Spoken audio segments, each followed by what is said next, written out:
Yeah, I mean, there's a lot of things that are wrong in the world, but there are more things that are right in the world, and every day it's getting better.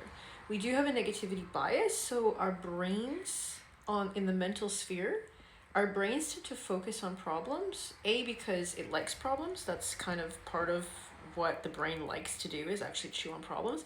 Secondly, because hey, if there's a house on fire, you're going to be watching a house that's on fire, not the next door neighbor's house who is not on fire, right? When there's a problem, we tend to focus on it. So we do have this negativity bias, so I can understand why people might be tempted to think about problems more than the solutions or the progress or the things that we have to be grateful for.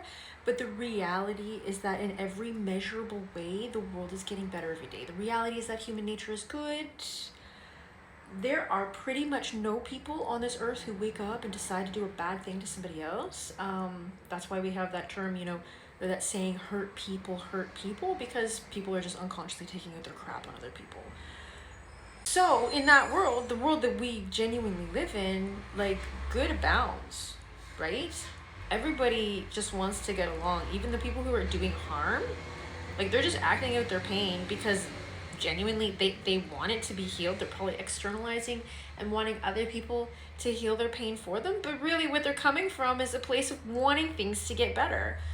But this is not how we make things better. We don't make things better by externalizing. We don't make things better by blame shifting. We don't make things better by telling our kids it's their fault that they're fucked up and we're not going to take any responsibility for that, and then finding whatever negative problem that somebody is sharing somewhere and blaming it on that. That's not progress.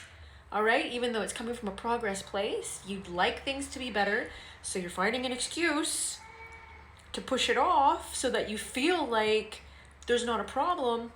But in the end, this just causes more problems. It doesn't actually create a solution. This is why you consciously need to start getting in touch with what the objective reality actually is, and stop just finding an excuse for why your life is as shitty as it is. This is step numero uno. This isn't even a step in my book. It's just something that I request people do before they start reading it, because it just is what it is. You have to decide to make your life better if you weren't raised in a way that makes your life, fulfilling as is. The first step is deciding to stop passing the buck and to take responsibility for yourself.